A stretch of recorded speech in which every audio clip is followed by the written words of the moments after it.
Okay, very good. All right. Yeah, what's up, everyone? Thanks for coming. Let me just share my screen really quick.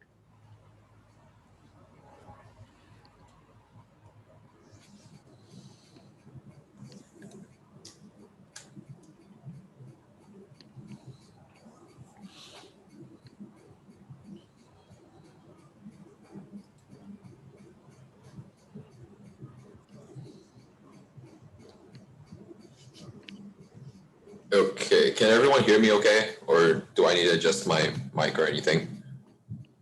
Yep, we can hear you fine. We can hear you. That's good then. So I'm just gonna go ahead and get started. So welcome everyone. Good evening or good morning wherever you are. This is workshop 6. So this is your final workshop with us at Zero2One before you're gonna get along with the hackathon weekend. So this is workshop 6, leadership and its challenges, and this is hosted by the outreach team. So just to give you a brief overview of today's itinerary, if you could go to the next slide. So first of all, we've invited Danny Friday just to give a little bit of a talk on leadership and as well as in the startup space. And then after that, we're going to give you guys a Q&A session just so that you can get a little bit of questions asked as well as I guess some of your feedback. And after that, we're going to be engaging in the activity stage. So that would include sharing experiences as well as team selection processes. And then after that, we'll be sharing some resources with you guys to help you guys get engaged with leadership on campus. And then hopefully you guys will complete the post-workshop after that. So Peter, take it away.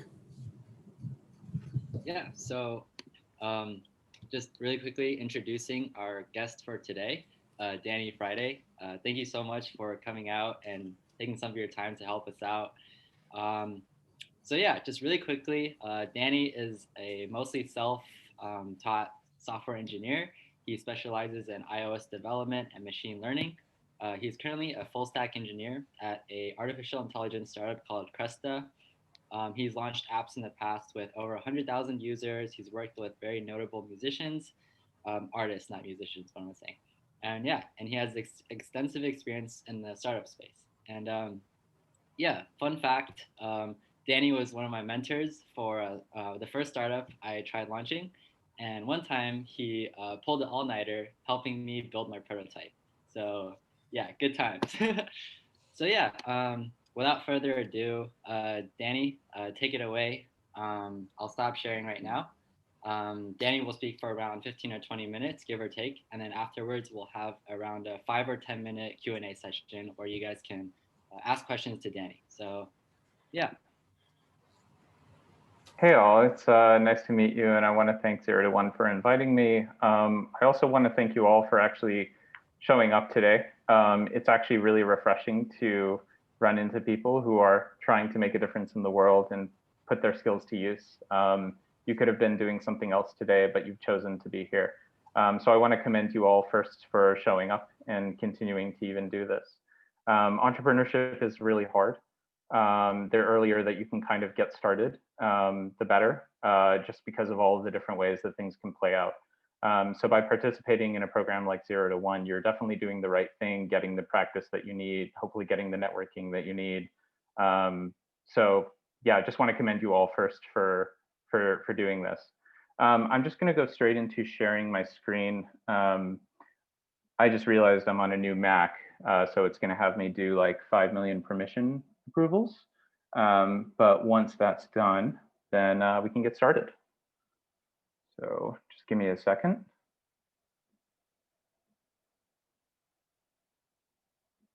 All right. Oh, okay. Sorry, guys. I'm going to be back in like 1 second.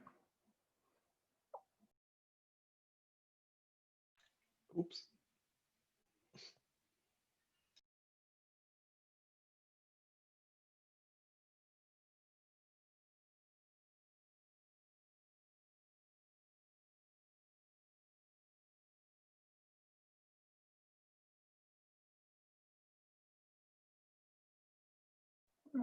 All right. Sorry about that. Okay, everybody can hear me just fine? We can hear you. Fantastic. Okay. So I'm just going to go straight into sharing my screen here. Yeah, and whoops. Okay. So yes, thank you for the introduction, Peter. Yes, I very clearly remember staying up all night and working with you on wireless hardware. That was fun times. So just thank you for the introduction. I guess since you've already introduced me, I can skip all that and dive straight into it. I want to start with a quote that I think personally has changed my life, and throughout various phases of my life has led to a bunch of reflection. So I'm really excited to present it to you today. And it's honestly maybe something that you all have encountered. If you haven't encountered it yet, then I'm very excited for you to consider it. It's this: if you want to go fast, go alone. And if you want to go far, go together. If you have heard this, I'm sorry to repeat a cliche. If you haven't heard this, I'm excited for you to think about what to me is a really good quote that captures, I think, a really important tension in leadership that all leaders will eventually have to kind of keep in mind. You could go off and build something on your own. I'm sure we've all had moments of mania where we're like, you know what, my idea is the best in the world. I just want to go out and build it. I can get it done. If I do it myself, like I don't need to worry about the idiosyncrasies of my friend. I can just like get things done. I can learn what I need to. That's deceptively a good way to go about things. I say deceptively because you can go quite ironically far by doing everything on your own. But at some point, you're going to find that you're going to need resources, you're going to need support. And sometimes you're not going to be the only person who's capable of getting something done. So leadership is this kind of recognition of this tension at all points, that yes, working with others could slow you down, but working with others, when it's done correctly and everybody is in the flow, can lead to some really amazing outcomes. I think this is the quote that I keep in mind in the back of my head whenever I'm faced with a challenge and, you know, maybe leadership is the answer, maybe being a part of the team is the answer. I can generally get a good idea of how I should approach that problem by keeping this quote in mind. Really quickly, want to go over the agenda and then speed through this because I think I might go over. What is leadership? What does it look like? I also want to talk about what leadership feels like. So that's going to be from my own perspective. It is a feeling, and I think talking about what that feeling is very important. So we're going to go into that. What isn't it? So pitfalls, and then how do you get better at it? And then hopefully with the Q&A, I know Zero2One has prepared some questions. We could also go over those questions if no one else in the audience has questions. So let's dive right into it. All right, so the most boring definition of leadership is it's one person guiding multiple, right? I mean, there's nothing really exciting about that definition. It's more descriptive than anything. I would like to offer a definition that, based off of my limited experience, I think is very valuable, which is a leader is a personification of the shared values of a group. And the reason I personally, like this definition of leadership is how do you explain the fact that we have someone who, as president, someone who is considered a leader by the Senate is not considered a leader by the Democrats? I think this is like an interesting sort of tension to resolve even outside of the world of politics. How could it be that one group of people who are extremely qualified, spent decades in civil service, think one thing, and then people with the same qualifications think another? And I think it fundamentally comes down to a difference in values. When you're a leader, I really think that what you're actually doing is, going back to this statement here, a personifying the shared values of a group. And in so doing, you are giving a reason for that group to be together. You're giving a framework for that group to get things done. And you're also giving yourself to a mission, which is very convenient and selfish, but that's what you're doing. So by approaching leadership from the point of view of all right, I am this bundle of values and I commit myself to, expressing that bundle of values in the world. You're deciding what kind of leader you are, what things you care about, and probably how you'll get it done. I think if you start from values, that will lead to a whole bunch of things which we can get into next, which is what does it look like when you decide to start leading? So this is going to be fairly descriptive. So strategizing. So we're going to talk about what leadership looks like from the outside. Strategizing, what is strategizing? It is basically deciding what direction to row in, how do we get from A to B? What is point B? Should we take point C? If point C doesn't work out, should we take point D? Strategizing is this constant reflection that you might do by yourself as a leader when you have time to do it, which is, are we rowing in the right direction? What is the right direction? What are the criteria for a right direction? It's this constant thought of, am I doing the right thing? Am I serving my customers? So this is a sort of like the direction, right? Happens all the time. I think that's the main thing I want to point out here. It happens all the time. You're constantly doing it. Another thing that you'll often see leaders doing is recruiting. This one goes without saying. If you're leading, you're one leading many. You're a personification of the shared values of a group. In order to have a group, you must recruit, right? So you take your bundle of values, which we talked about a little bit earlier, and you figure out like, all right, so if I want to hire someone, there's some message that's going to take someone from vaguely interested in what I'm working on to being extremely passionate and like, yep, this is what I need to be doing for my semester. This is what I need to be doing for my first job, for my internship. The leader is responsible for figuring out what that messaging is, right? So you go from shared bundle of values, some sort of message, that person is recruited on board, now gunning for the mission. Another thing that a leader does that I really want to point out, and is super important, and I cannot tell you how important this is, other than to just tell you that it's really important, is caring for the team. And so what does this mean? This means concretely being acutely aware of what each member of your team actually cares about. Maybe I should give an example here, but it's kind of like, you know for a fact that someone has decided to join your team because of that shared bundle of values and that mission that they're excited about. However, people change over time. It's certainly something that I've discovered as I grow older.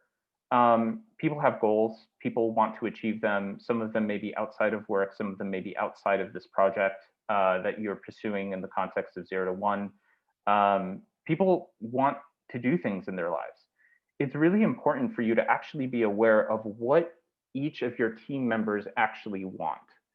And I cannot stress how important this is, because what ends up happening is if you lose sight of what your other team members actually want, they're eventually just going to fall off and stop being involved and maybe stop, delivering and just generally feel less motivated. I know that when I joined a team, which I'll get into a second, we'll talk about joining teams and how that can actually help leadership. But when I join a team, I'm actually very interested in knowing, is this leader that I am now going to follow going to care about the things that I care about? Are they going to make sure that I'm growing in the ways that I want to grow in? Are they going to keep me in the loop whenever information changes that I need to know about? So there's a lot of trust involved, and without that trust or with evidence that the leader does not care about me as a person and my own desires and wants, I'm just going to be less motivated. And then it's going to lead to a terrible situation where I either leave the team voluntarily or the leader has to remove me involuntarily. So it's very important for you to actually be aware of each member of your team, get to know them really well, get to know what they care about really well, make sure you're relating to them, and make sure you're keeping track of what they care about. Otherwise, they're just going to leave. They're going to find a team that actually cares about them. And then the final thing that I want to bring up here is organizing. So a leader actually does do the boring work that nobody wants to do. That would mean setting the agenda at meetings, actually scheduling the meetings, keeping track of everybody's level of engagement, you know, writing the copy that nobody wants to write, doing the things that typically are not that exciting. Believe it or not, that actually does fall into the responsibility of a leader. Because what does the leader want? The leader wants the team to be working on problems that are actually going to lead to solutions.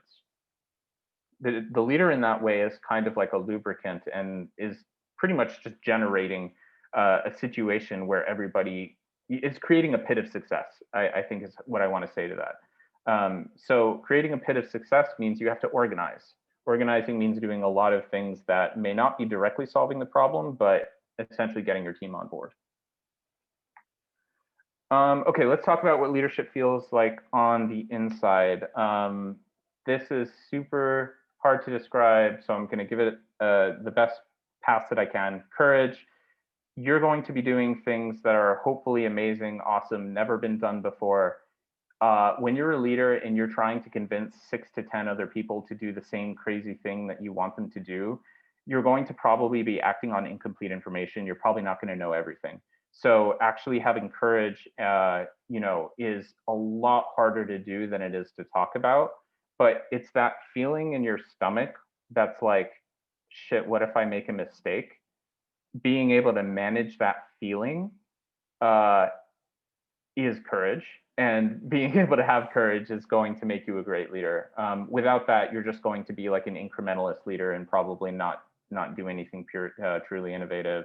Your team is eventually going to join another. So that's super important. Hypersensitivity to failure.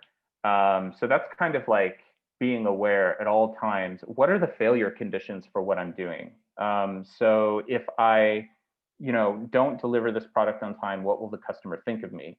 If I don't give this teammate, you know, that intro that they want outside of this project, you know, they're going to, you know, view me more poorly. You need to be aware of what conditions actually lead to failure for whatever it is that you're doing. If I don't recruit this engineer, then I'm going to have no way to build the product. If I don't close this sale, then we're not going to have another person in the pipeline for months. Keeping in mind what these conditions are and constantly planning for them in advance is what a good leader does, because at the end of the day, your team should be working on hard, interesting problems.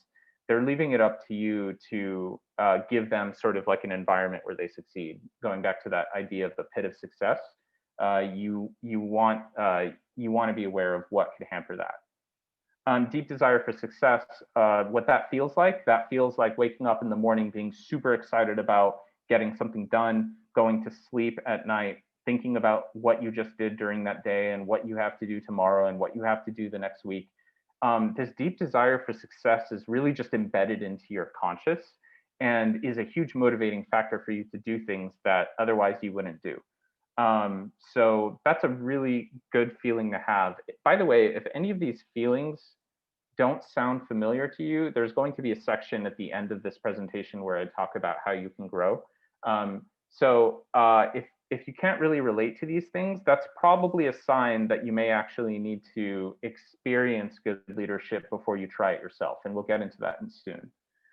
Deep awareness of others, going back to what I said earlier, and I won't spend too much time on this. If you're not caring for your team is going to leave. So please make sure that you're caring for your team. You really understand who they are, what they want to get out of the project. Personal sacrifice. So doing all of the above, and I really should have flipped constant learning, but doing all of the above is actually quite hard, because you'll have the stuff that you have to do in order to get the project done. But then when everybody is, say, off of work, there's still a whole bunch of other stuff that has to get done. Namely, oh yeah, I have maybe a stand-up tomorrow that like I have to have an answer to this really deep question to, right? So it turns out that being a leader actually translates to a lot of personal sacrifice in your life, and sacrifice that may not be totally clear to your team, but is certainly something that you feel internally. I could be, you know, watching a TV show. I could be playing my Nintendo Switch, and I'm deciding not to do that because I care about this mission. I'm hypersensitive to failure. I have a deep desire for success, and I need to be aware of how my team is feeling. all of those things actually does translate into personal sacrifice. And so if you're not really feeling personal sacrifice, you've either already made it or you're not trying hard enough. And then I really wish I put constant learning above personal sacrifice, because that's certainly something that you need to do. Constant learning is being, again, aware of all of the above. And then even once you've figured out all of the above, you're constantly trying to figure out what are the latest developments on any of those. So that means having no ego. That means being willing to admit when you're wrong to your team. And that also means being able to elevate things that your team probably doesn't have time to consider. So that is what it feels like on the inside. What is not a trait of a good leader? So what is bad leadership? Don't expect to become a leader and for you to just tell everyone what to do. What ends up happening is, while you can get away with that for maybe like, I don't know, a couple days or a week or 2 weeks, people will really quickly pick up on the fact that you're just telling everyone what to do, that you're power tripping, and they're going to lose motivation. It turns out that the best leaders actually elevate other people. It turns out that the best leaders elevate their team. Turns out the best leaders care for their customers. Turns out the best leaders care for the stakeholders. It turns out that being the best leader possible actually means looking out for everyone else, including the team and the customers, and then doing the best job possible through that prerogative. So do not expect to become a leader because you like power. If anything, other people will be telling you what to do, and you're going to have to synthesize all of these really valid points of view into one cohesive message that keeps your team engaged and motivated and gets to the solution that you want. This is a lot harder to do in practice, but the sort of first touch point of this is just realizing that as a leader, you're actually quite powerless. You're synthesizing everyone else's talents, not necessarily elevating your own. Showing off, that's very tied into that. Your titles don't matter. You can give titles to other teammates. You can give titles to people you recruit. You can give them something to show off about, but showing off is not something that people really want, and that also turns off a team pretty quickly. Finally, when you're starting a new enterprise or new anything really, mistakes are bound to happen. They're just bound to happen. Like, there's just no world in which you will, given every problem, constantly come up with the correct solution at all times. So knowing that mistakes are inevitable, it is absolutely ridiculous to think that a leader could ever blame anyone. I know that we have leaders that we all on this call can think about right now who actually do regularly blame people. Even though they may be able to get away with that now, that does add up in the future in the form of resentment and eventual attrition. So knowing that mistakes are inevitable, if you can't blame anyone as a leader, what do you do? I think a better thing to do than to blame people is to do a retro or do a post-mortem and really try to get into the reasons that a failure occurred. So if you didn't land a sale, why didn't you land the sale? Was it because of the customer? Was it because of something you said? Was it because of messaging that you didn't try? Was it because of statistics you didn't have? Was it because the demo bugged out? There's all sorts of different things that you can consider that in turn could lead to a positive outcome. You might see the silver lining from the clouds and say, you know what, we didn't get that sale, but as a team, we've all grown stronger because of it. Our product has grown stronger because of it. We know how to market better because of that failure. So blaming people is literally the worst thing you could do as a leader. Don't do it ever. All right, so how do you get better at leadership? I would actually say a great way to become a great leader is to find and work for great leaders. Don't just try to become a leader yourself. And the reason I want to suggest this is yes, we can think of leaders who on their first try, they got it. But at the end of the day, every single opportunity to lead is actually going to be a roll of the dice. And what I mean by that is, let's say you start a company. Your company is in an industry. That industry has certain realities. So you have customers who may want a certain thing. Then let's talk about the team that you have immediately available to you. Let's say your network of friends, maybe previous coworkers, people you know. This is a very sort of specific situation. And simply due to this roll of the dice, depending on the luck of the industry, the market, and the team that you have around you, you could actually have a really hard job as a leader because you may quickly find out that your team is not adequate or certain skills sets are missing from your team. You might find that the market is something really hard for you to understand. Finding out all those things while being a leader is actually like, it's just hard. Like you're juggling 10 balls rather than 3. And it's hard enough to juggle 3. So I would highly, highly suggest that, going back to some of these feelings here, if you have never felt a few of these things, or you're not exactly familiar with any of these things, that may be a sign that you're missing like a fundamental experience that you should really have. You should really witness and kind of see how other leaders deal with first. If you feel like you have had all of these feelings before, then you might be in a good situation to try leading.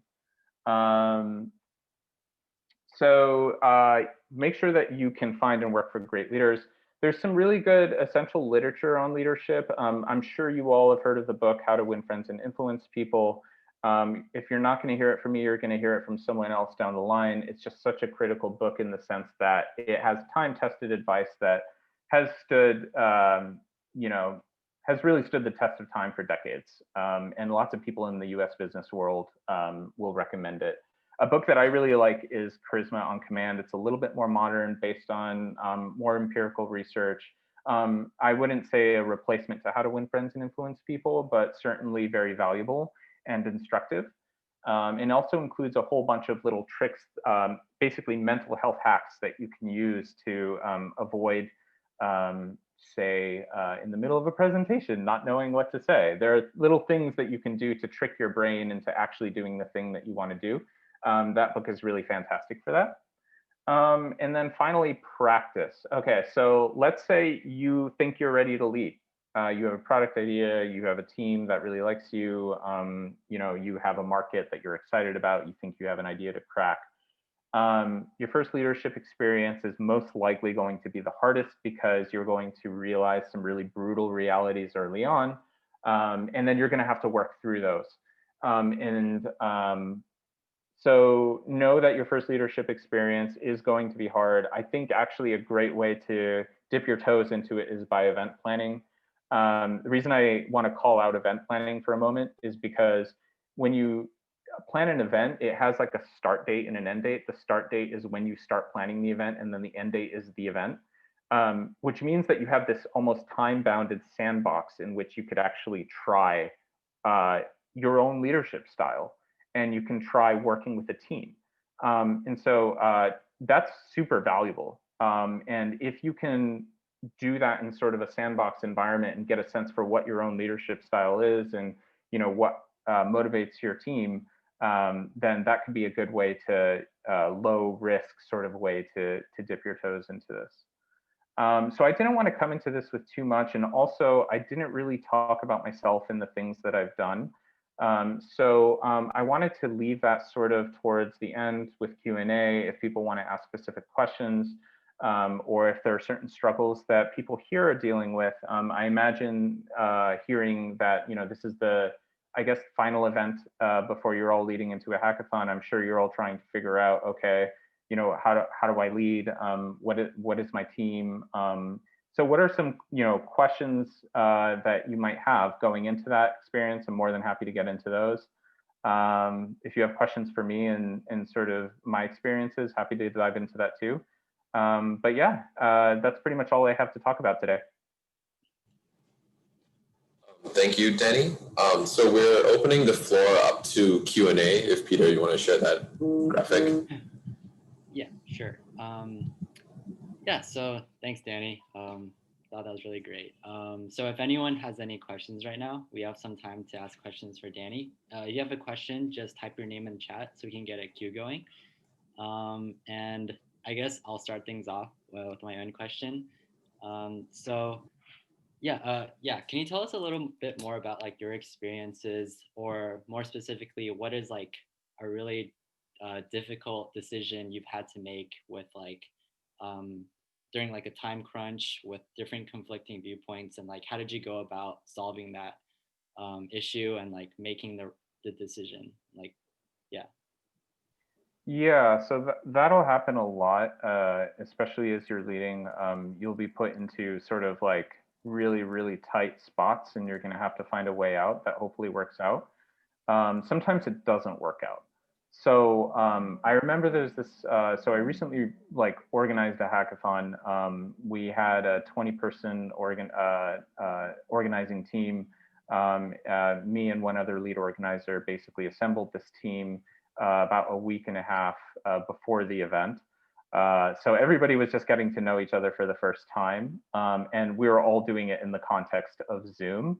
So we didn't really have like that interpersonal connection or that ability to learn about each other or really go into some of the stuff that, you know, I mentioned earlier, which is knowing your team, right? So I kind of had to do all of that on the fly, which meant that I actually needed to spend time outside of the usual working hours to get to know everyone. So once I had done that and we were in full swing of the event, there were a lot of things that just had to come together really quickly. It came down to a Friday night where the event was ending on Sunday, but we weren't exactly sure how to end it on a Sunday. And there were basically two camps within the organizing team as to how we should end the event. And we had one person, the vast majority of the people were ambivalent. There was one person who was just gung-ho about going in one direction and definitely didn't want us to go in the other direction. I ended up deciding to override that person, and then they ended up quitting the next day. And it ended up sucking quite a lot. Whenever someone quits, it's very demoralizing. The team has to sort of pick itself up. It's really hard to do, and if you can avoid it, you can, you should. So that happened, and even to this day, like repairing, relationships is just really hard. And so, that might be an example of a situation where, there was a conflict and, we weren't able to find a solution. But I would definitely say that, that only happened 1 out of 20 people, right? So I'm not saying that's justification for not wanting to try to really see the other person's perspective, but it will happen that you're going to be strained and put in a tight place, and you're just going to have to find a way out for the sake of yourself and your team. Okay, yeah, thank you. Right, Alan? Hi, Danny. Thank you for being with us tonight. I guess kind of similar to Peter's question. I was wondering, like, as an entrepreneur, how do you deal with uncertainty? Like, especially with like you can draw a lot of parallels to right now with COVID. Yeah, no, that's a great question. So leaders definitely have to become comfortable with a certain level of uncertainty, and unfortunately, there's just no way around it. I wish there was. Like, I personally, I'm an engineer. I like it when things are like totally well defined. I don't like undefined, non-deterministic things. I very much feel the sentiment of like, oh man, I want all the scientific literature. I want like all of the experts. I want like all these resources. Like I want everything to be perfect. But the reality is it's just never going to be. So how do you get around that? I think it goes back to dealing with some sort of dealing with courage, I think, at the end of the day. Just like you have to basically say at some point, like, all right, I've done as much learning as I could do. The knowledge that I have on this subject is approaching an asymptote. It's probably not going to get better than that. I'm probably just going to have to make the call. The first time you do that, it's going to be really hard, but then it might or might not work. At some point, you'll get more comfortable making those sorts of like 70% certainty decisions. You'll get better at it over time. And then at some point, it'll just become like, oh, okay, I've been here before. I know what this feeling is. I'm just going to power through it. So that goes back to this idea of, your first leadership experience being a little bit hard. Seeing how other leaders deal with that can also be very valuable. Thank you. All right, Nithya? Yeah, first off, I love the way you define leadership. I'm definitely going to keep that in mind for the future. And I guess my question's kind of more specific. I was reading the intro about you and I saw that you also worked in like the mental health space. That's something I'm definitely interested in, but it worries me because I know that it's a tricky space to be in with a lot of exits. So I was just wondering how your experience was, and also with like the tech aspect of the mental health space versus the non-tech space, if you have any advice on that. When you say tech and non-tech, do you mean like people like are you talking about like practices?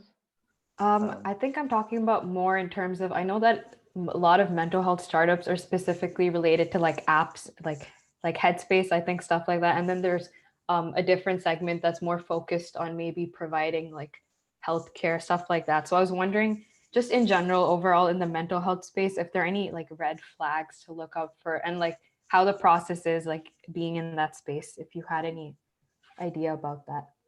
Yeah, I mean, yeah, no, great. I think that's a great question. I mean, it's a tricky space, but it's also uh, extremely relevant, especially now. And actually, the hackathon that I threw actually was a mental health hackathon.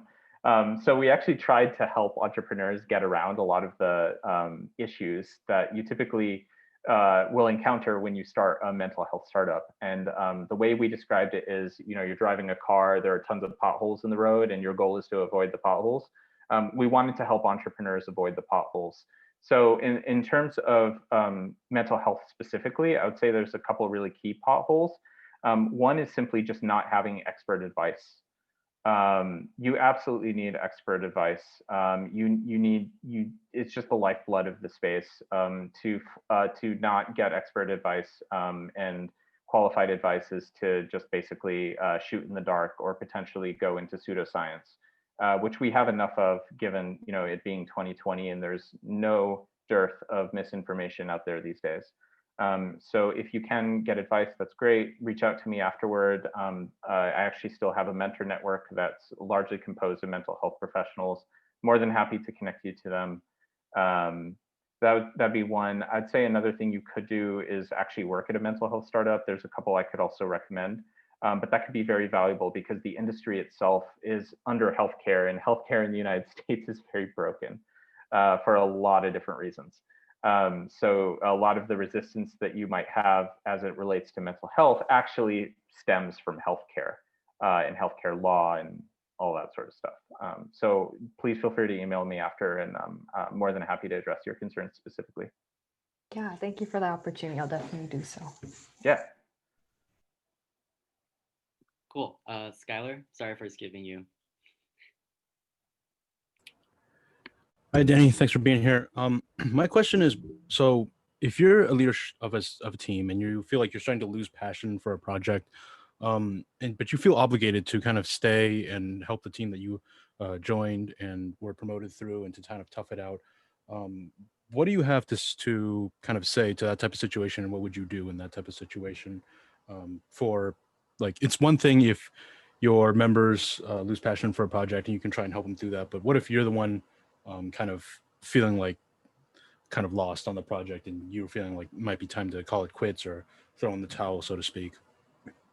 Yeah, I mean, I wouldn't say that George Washington like lost passion in the United States and that's why he didn't want a third term, but he definitely did like want to live on a farm, right? So, like, there's a way to go about it that might still keep the momentum of the team up. So, you might say like, look, I really love this mission and it totally needs to happen. And you guys should totally do this. You might even be aware of who is the most likely person to make a great leader on that team and kind of hand off the baton. If your main concern is the momentum, then I would spend time thinking about how to exit gracefully so that the team is not demoralized. It sounds kind of like where your concern is coming from, but that's probably what I would do, and maybe take a note out of like some out of the page of history and look at leaders who've managed to pass the baton without necessarily grinding everything to a halt. And if the said person doesn't really exist? Someone to pass it to, Yeah. but you want the team to continue? Yeah. So, I mean, so this is related to a real life situation where basically I'm in a position where I've been promoted, and the leads before me have graduated, but I am steadily losing passion for the project that I was once a part of. But where we would be in a really bad spot if I left, and there's no obvious person to take my place. Yeah, that's a tough situation, because then someone basically needs to step up to the plate. And if no one steps up to the plate, then you might end up in a situation that ends up demoralizing the team, and you might end up losing momentum. A thing to look at potentially could be to you could I don't know, it's a tough situation. I mean, but you could try seeing if anyone wants to step up to the plate. I think that might be your only option, either that or to restructure the project in such a way where central leadership isn't required, although that may be very difficult. Yeah. Okay, I'll think about it a bit more. Yeah, that's Thank a you. tough Okay. one. Yeah, it's a tough one. Yeah. Danny, if it's okay with you, I know we're going a lot over time. We'll end at 8:50. Is that okay with you? Yeah, that's fine. Okay, sure. All right. Next is Marjorie. Hi. So yeah, I was just gonna say like thanks for coming out and talking to us today. Well, I was also interested in like what Nithya was talking about, like mental health and everything. So I'll probably also reach out to you. But my question was more just like, how did you know like you had the right idea like for your business and like that you were like the best person to execute that idea, and like if you like faced any issues or anything like going along that, and if so, like what did you wish you could have done differently? Oh man, that's such a great question. And that also, the fact that you're even asking that question means you're being really honest with yourself about, sort of where you're coming from in the problem and the requirements of the problem and whether or not you can actually tackle it. So first, I want to like commend you for even thinking on that level. Second, it's a really the answer to this question, I think, is potentially very specific. So I think the question is like, how do you know if you are the right person to work on a problem? Is that the right sort of question to be asking here? I just want to be sure I'm going to answer the right one. Yeah. Okay. Right. So I can give a couple examples, and then hopefully you can maybe extrapolate. I don't know if I have like a consistent answer, but an example of something like could be like, I am a high school student, Zoom sucks, and I know the ways in which Zoom sucks for high school, so I'm going to improve Zoom for high schoolers because I'm a programmer and I just know what my teacher needs and I'm in the class, so I'm clearly qualified. Versus someone who is trying to build a learning management system and they're like 40 years old and they're trying to do it for high schoolers, right? So that's an obvious like challenge, which you can get over, going back to, being a leader. Let's say you're in the position of being that 40-year-old and you're building an LMS. Then what you could do is you could hire people or recruit people who actually do have more on the ground experience, maybe an educator or something like that. If you are the person that you're talking about and you're asking yourself honestly, like, am I the right person to be tackling this market? I mean, there are a couple of things you can do. So aside from being brutally self-honest, which you're already doing, and that's good, and you should continue doing that, is to expand your circle of advice. So get a expert sort of bought into helping you out. When I was younger and working on early projects, it was very easy for me to actually just write entrepreneurs and just say, hey, I'm like 19, thinking about getting into this thing, working on this problem. Are you willing to help out? And it turns out that the vast majority of adults will be more than happy to help someone who's just getting started. That does die off the older that you get. So just bear in mind that like you're in a unique opportunity and a unique time in your life where you can do that and people will be really receptive. So definitely take advantage of that. Once you start getting more information, you'll start to realize what the bottlenecks are in terms of accomplishing your mission. In that case, you can either adjust your mission or you can keep your mission the same, but then recruit for where you're weak. At some point, every founder starts recruiting for where they're weak. So when you say have product market fit and you've already grown, you've demonstrated impact, you're ready to raise money or whatever, then yeah, obviously the next thing you do is raise money and you recruit and you get more people bought into the mission and you fund them and pay their salaries so that they can move forward with whatever it is you're trying to do. So at some point you will have to start hiring. So the question is, can you get to that critical point that then allows you to take off? I think maybe that period of reflection in this little hump that you're dealing with right now, you can resolve just by talking to experts who can help you build your team and build a board of advisors maybe. Thank you. Yeah. Right. Due to time constraints, we'll have one last question from Jack. I'm gonna turn my bedroom lights on. Sorry, guys. Hi, thank you for the lecture. I actually really liked it. It was super interesting. I have a question, but it's more like of a case. So what should I do? Because I've experienced it before, and I would like to know what to do if I experience it again. What happens okay, if you start a whole project, the whole thing, and then your partners / your team are being really bad, but you're already midway through the project and it's already developed, should you leave or should you stay? What should you do? And then who are you in this case? Are you a team member? No, leader. Okay, and then so this kind of goes back to an earlier question almost, in the sense that if you leave, there's the question of who will then take over the responsibilities that are no longer being taken care of, right? So if there are tasks that you are doing that people expect to be picked up, the first thing that obviously needs to happen is that those tasks get picked up, right? But then secondarily, I mean, if you as a leader at this point in time understand that no one else is going to really pick that up, then you pretty much know how this is going to end. I don't know any other nicer way to put it.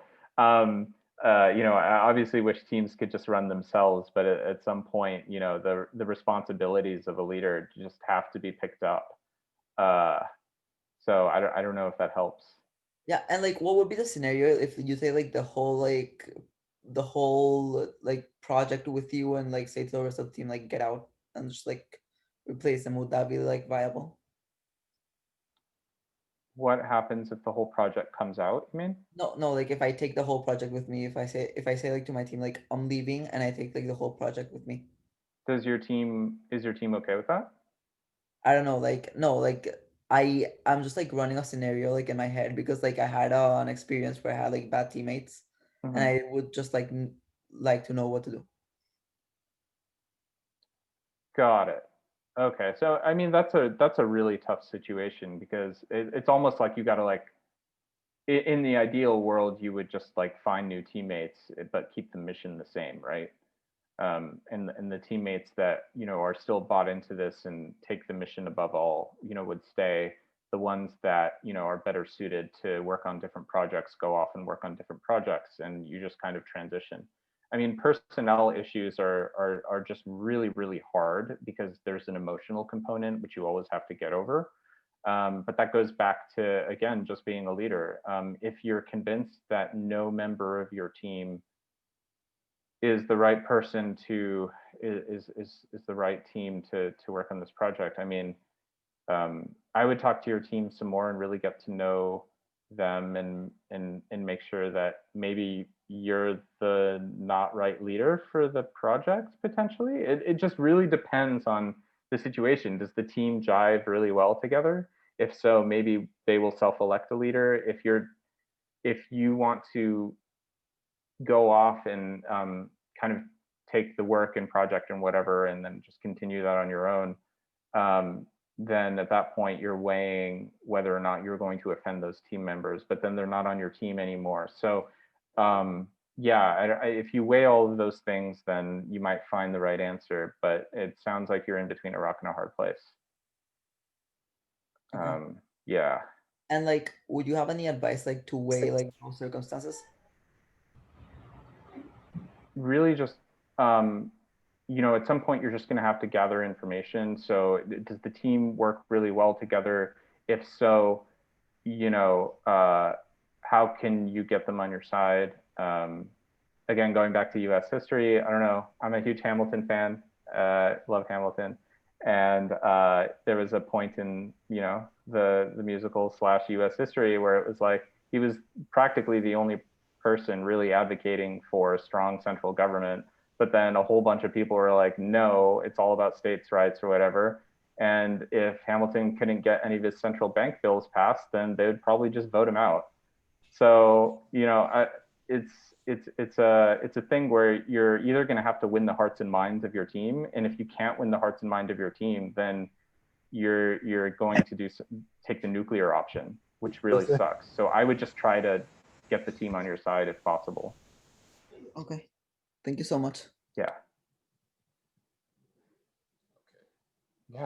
Thank you so much to Danny for coming out today. The last question. For sure. I could take another question unless. Hello, can you guys hear me? Oh yeah. Peter, I think you're frozen. Yeah, unfortunately, we have to end. We have another event right after this.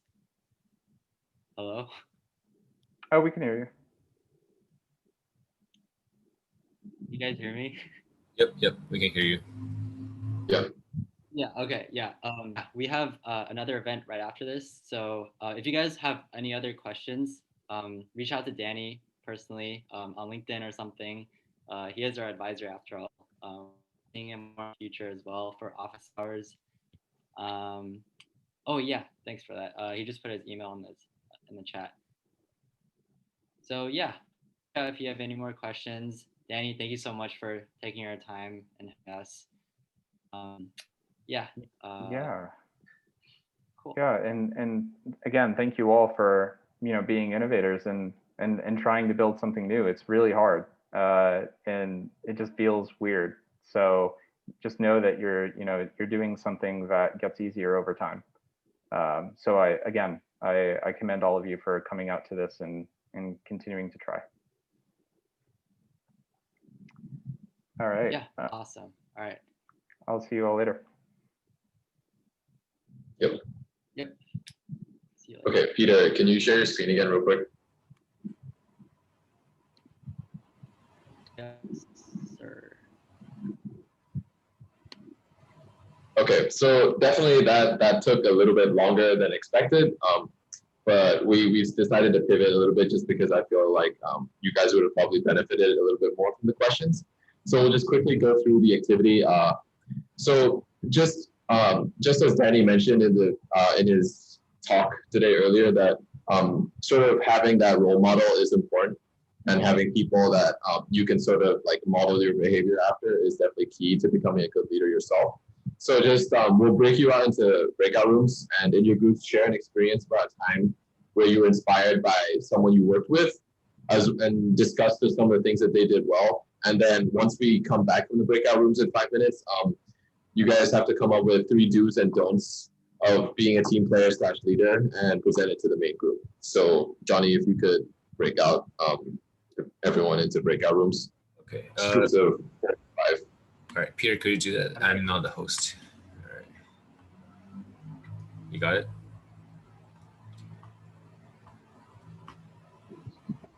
Okay. Yep.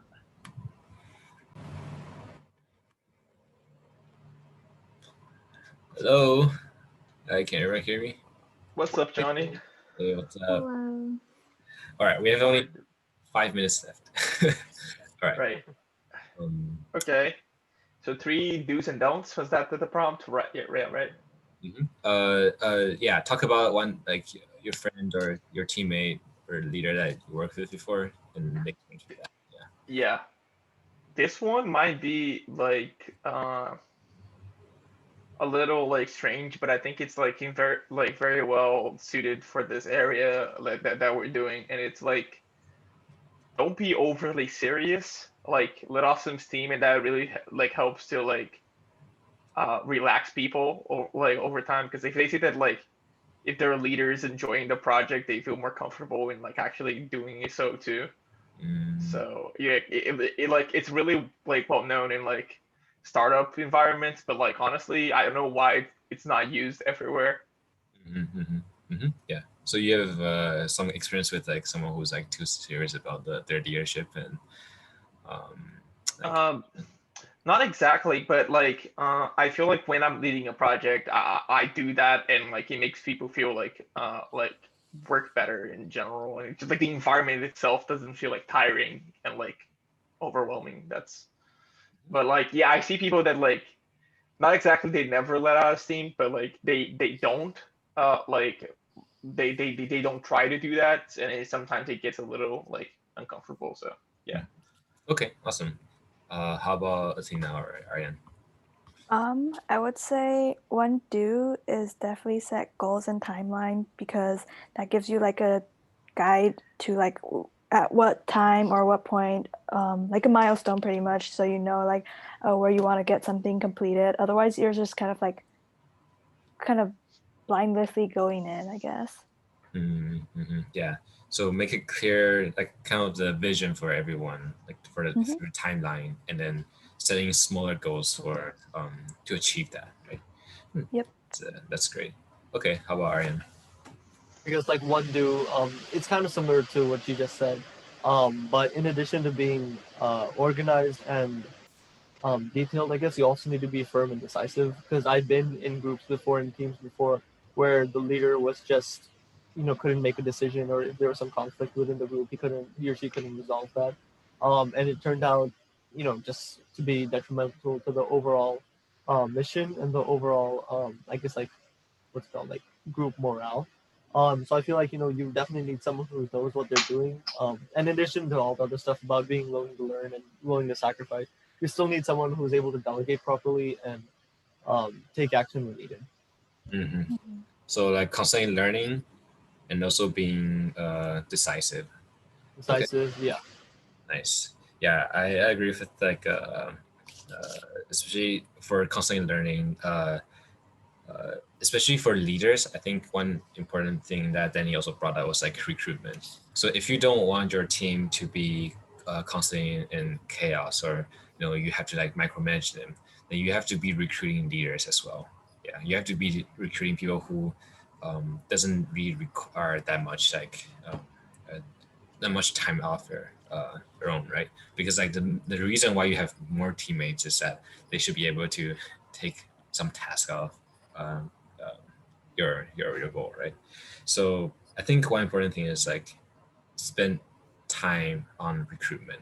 Really spend the time to understand the people who you're recruiting into your team, and you don't want to be like, oh, afterwards I have to drop them all, or afterwards you have to um, do those like really hard decisions, like yeah.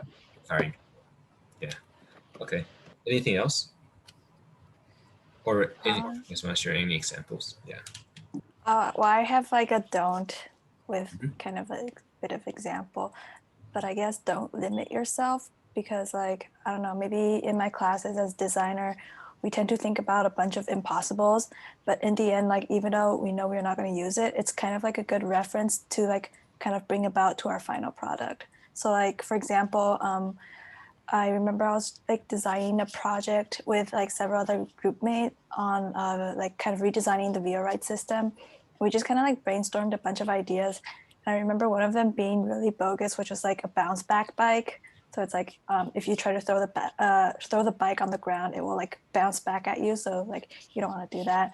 But it just kind of later helped us in the design process and just like brainstorming. Yeah. Don't limit yourself to YGF, right? Okay. Awesome. All right. Anything else?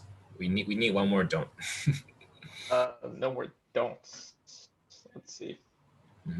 I think one thing. Honestly, this is like don't insist on people that you realize don't want to do the project.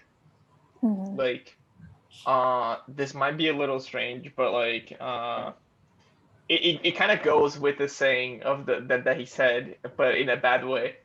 because like if you want to go fast, go alone. If you want to go far, go together. But like there are some people that if you don't let go of them, you just won't go anywhere. Or it's like one day, I think this happened once with me. I was doing a case competition, and then I think like at the end of the day, I put like 25 hours like into it, and then like one of the group, like one of the people from the group, they put like what 20 minutes into it, and like by like my 12th hour, I already realized, okay, this person is not gonna do anything. I just gotta like get it done. Otherwise, it won't work. Especially when you don't get to choose your teammates. That sometimes happens. Or I think it's a fair advice. Like don't. Oh shit! 10 seconds. Yeah, you get the idea. Yeah, got it done. All right. Okay, cool.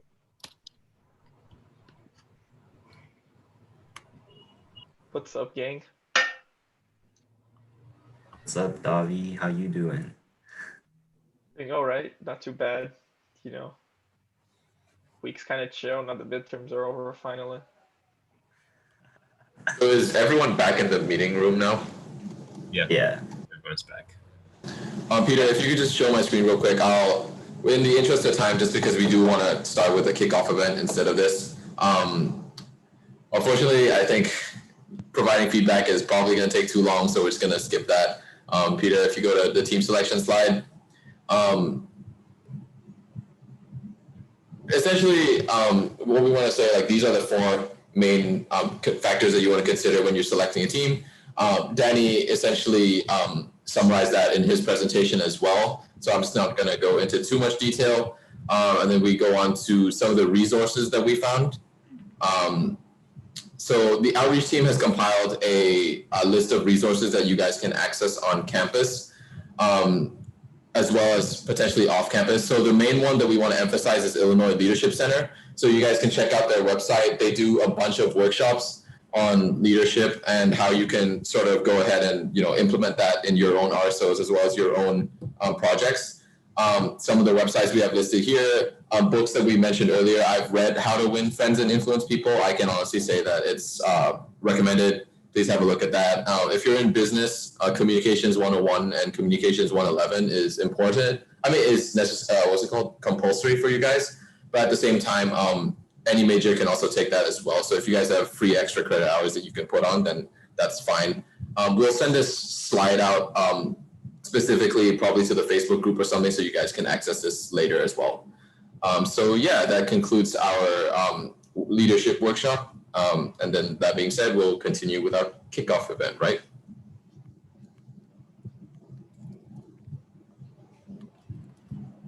Yep.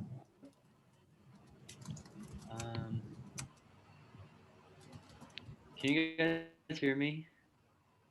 Yeah. Hello, can you guys hear me? Yes, we can. Okay, I thought I was lagging. Oh man, yeah. Thanks Yi, thanks Tina for putting this, and Aryan. Thank you guys for putting this workshop together, and inviting Danny. We're gonna have our kickoff event right now for Hackathon Week. This is only required for cohort applicants. We're gonna go as fast as we can. Hopefully in 30 minutes we'll finish. So if you're not a cohort applicant, feel free to leave. You can stay if you want. If you're interested in like working on an actual venture with one of our cohort members, then definitely stay. Without further ado, I will share my screen for that. Give me a second.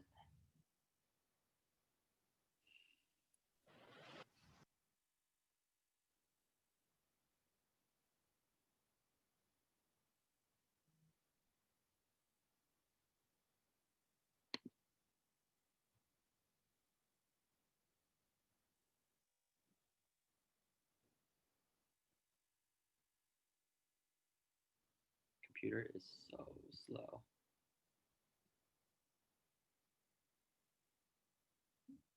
All right.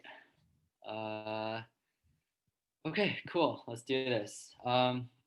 Welcome to our Hackathon Kickoff Week. Just gonna speed through this as fast as possible. Wait, Johnny, do you have the slides open? Can you share the screen instead? Because my computer is lagging so much and I need to read my notes. Okay, okay. Give me a second. Could you send me the link to the... Yep, 1 second. Wait, hold on, I got it. Okay, yeah. Sorry for the technical issues. Right. Is it showing?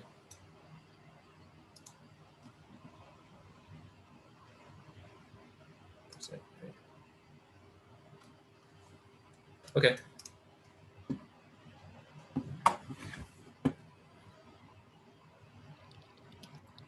All right, Pierre, I got it. All right.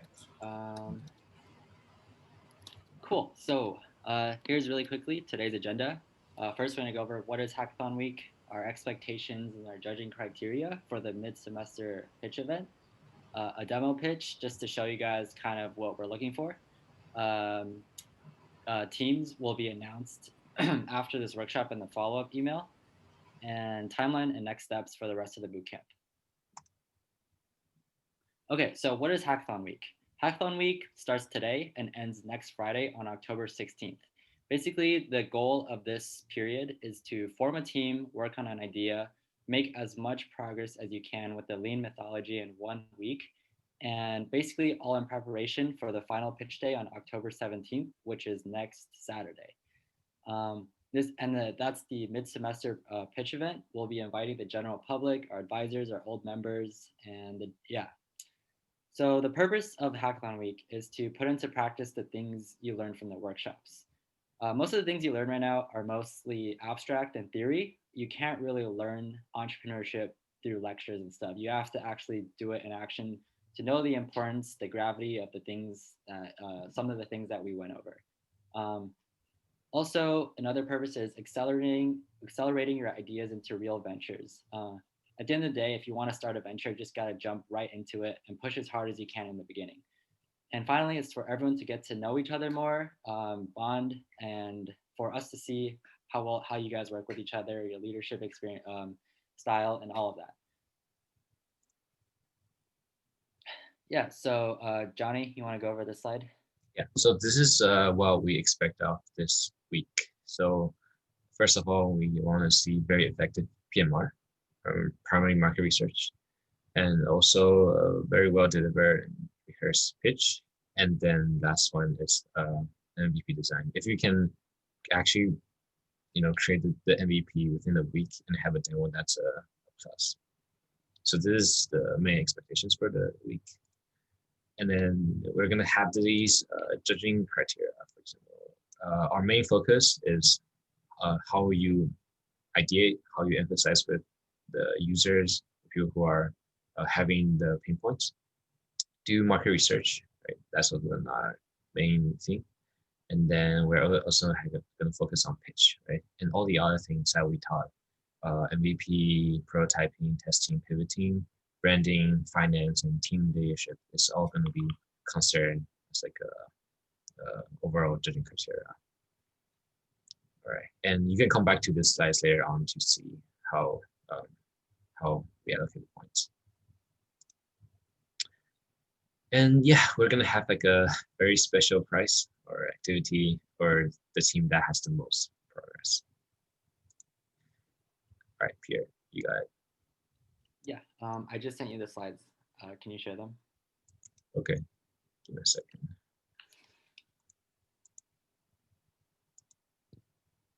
Yeah, so I guess the background, this pitch, Eric here, is something Eric and I, Eric's another VD from our spring cohort. We worked on it together during our freshman year, during 54 startup weekend actually. So we did this in 3 days, pulled like 2 all-nighters.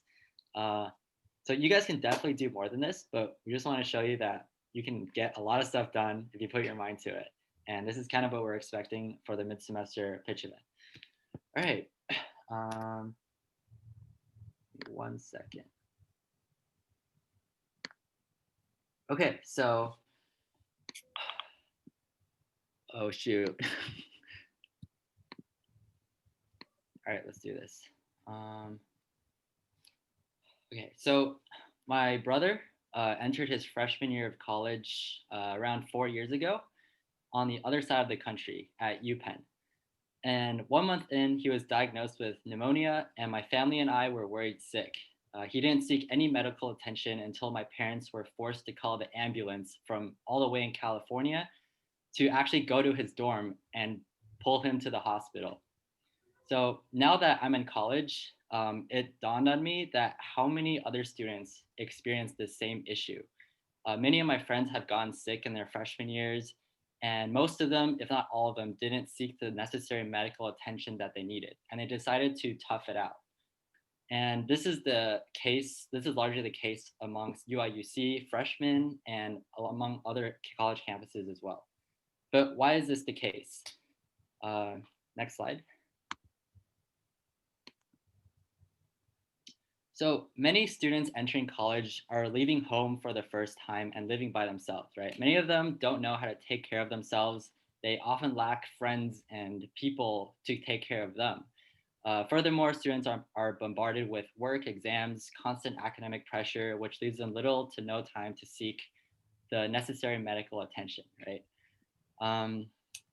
So with our company, AirCare, we aim to help sick college students during these times. Next slide. So our solution is to deliver personalized medical care packages directly to sick students' doorsteps, complete with the necessary medicine, directions on how to take care of themselves, and even customizable things such as snacks, an AirCare plushie, or a can of soup. Anything to lift their spirits during those difficult times. Next slide. So we offer the 5 things that matter most to college students when they're sick, and that is convenience, affordability, speed, comfort, and customizability. All right, next slide. So this is an example of what a care package would look like. The core things would be off-the-shelf medicine, for example, Tylenol, cough drops, itching cream, and there would be add-ons. And this is where most of our profit would be coming from, and that could include snacks, like a plushie, and things like that. All right, next slide. So this is our prototype. This is a website that we built. Basically, let's say you're a sick student, you come right onto our website, and you take a quick survey to diagnose you with what symptoms and what sicknesses you have. Next slide. And then you would go to our next slide, where we would recommend you different care packages, or you can customize your own care package. For example, a cold care package with cold medicine, a flu care package with flu medicine. And then once you order it, we would deliver it straight to your door within the hour. So this is our MVP plan. In order to validate the need for our product and the demand for it, we're gonna post a Google survey on social media, basically asking people, are you sick? What medicine do you need? And we're gonna share this amongst our friends first and see how many people actually take advantage of it and actually submit a request. Then we would pick up the medicine and the package and create the package ourselves and deliver it straight to the doorway. We're going to keep this up for 2 weeks and see how much requests we get based on our friends, and then use that as a proportion to the UIC student population. So this is our market analysis. First, we're going to start off with our friends to do beta testing and market research, primary market research. Next, we're going to scale up to students and parents at UIUC. We think a really big selling point or a really big area of demand for this product would be parents of freshmen, because parents would be more than willing to send a care package to their students or their children who are sick. And our total addressable market is college students and parents in the United States, which consists of around 20 million people. Okay, so within the past 2 days, we have done some market research to some quick surveys just to see if there's a demand out there, or if there's a need out there for our product. According to our surveys, we definitely found a need for this product. One survey was simply, were you sick during your time in college? And 121 responses, 76.9% said they were. And keep in mind that the sample size that we sent this to were only freshmen who have been in college for only 6 weeks. So yeah, and the other question is, would you use use a service that delivers medicine supplements straight to your door within the hour? This is a terrible example of a market research survey. Don't look at this, but as you can see, yes, the overwhelming majority said they would. So based on these stats, we have a market of well over 20,000 students just at UIUC. So this is how we compare ourselves to our competition. First is McKinley, which is the primary healthcare provider at UIUC. McKinley Health Center and pharmacies such as Walgreens and CVS are really far away from most student living facilities, around half a mile to 1.5 miles away on average. And that's just like not feasible for a 6 student, especially in the winter, to actually go there, right? Yeah, McKinley appointments are really difficult to make due to their complicated website and user interface. They have really long waiting times when you actually make the appointment. One time I was stuck there for 2 hours. And yeah, GoPuff and Amazon, GoPuff isn't catered towards medicine or care. Its branding is completely not healthcare related. Amazon, it takes several days, like a day to more than that, to actually deliver the medicine to you, which you need right away. Okay, so this is our cost structure, $10 to $15 for a core package, depending on your illness. Extra cost for add-ons. This is where we predict most of our profits will come from, sorry. $5 per delivery, add-ons, and yeah. So this is our short-term outlook. In the next 2 months, we're gonna do beta testing and proof of concept with our MVP, with the Facebook social media surveys, customer acquisition, publicizing and branding. The next 5 months, we want a functional web platform and our first few sales, organic sales. And in the next 8 months, we want to expand our inventory, begin beta testing student employees for deliveries. We think it's very important that we have students caring for students. We hire UIUC students to deliver the medicine to UIUC students. And we think that is a very unique and important part of our brand. In 1 year, we want a functional mobile application and be a campus staple, a campus resource that is widely used. And I guess our long-term vision is to expand out of UIUC into other universities. And this is our team, blah, blah, blah, yeah. So yeah, that was a really, really quick example. It feels like really messy, sorry, I was trying to go really fast, and also I haven't done this pitch in like 3 years. So yeah, that's kind of what an example of what we're looking for on mid-semester pitch day. It is a lot, but it'll definitely accelerate your ventures and your ideas really, really fast, and it'll be super beneficial. So yeah, and that was only done in 54 hours. Keep in mind, you guys have a week. So yeah, cool. All right, let's move on. Okay, teams.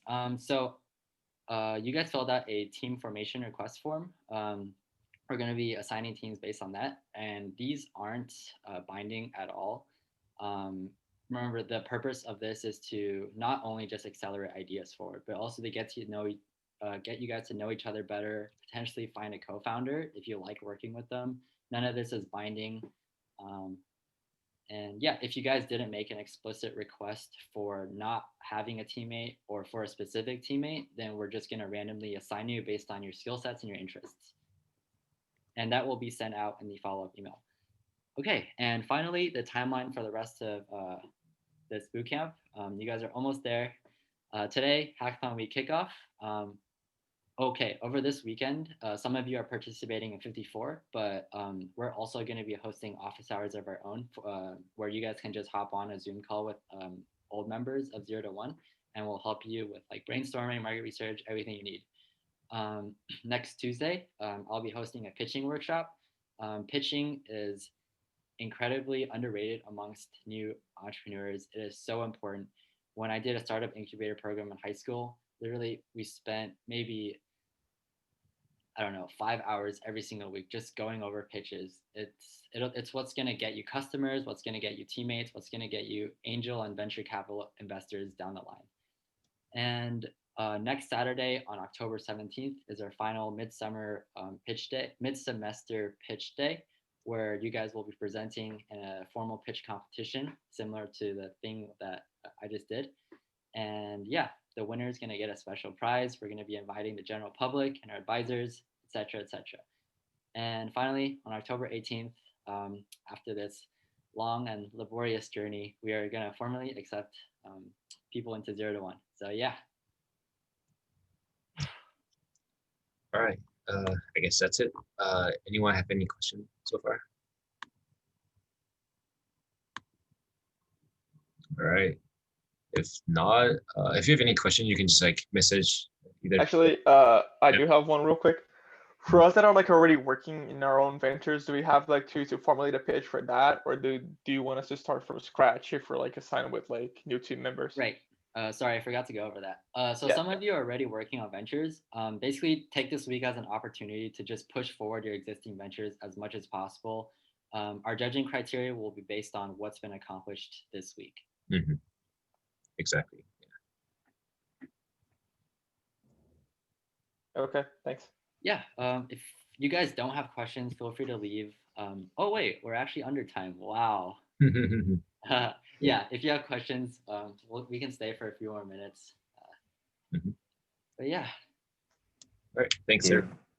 See ya. Thanks, guys. Guys. Thank you.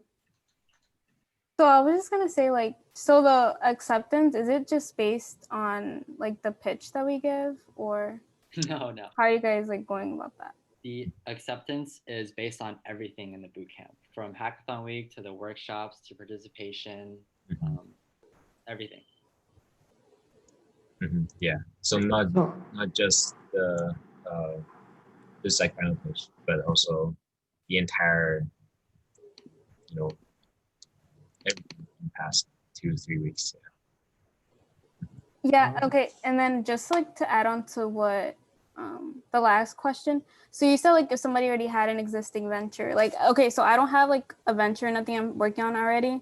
So like if I'm working with someone like with an existing venture, like how do I help them in that way? I don't know if that makes sense.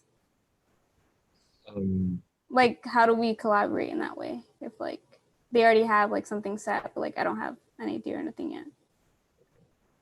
So first of all, like if you are passionate about that, and that if that person came up with the idea and needs new teammates, then you guys can you can join their team. Right? But if you found that, all right, maybe they actually don't need anyone else, then you can continue with their own idea. Or since you're in SAR 54, right? They'll also be matching you with like some other members if you don't have an idea. Yeah. So you will have the opportunity to explore and ideate.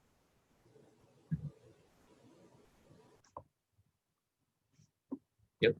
Yes. So I had a question.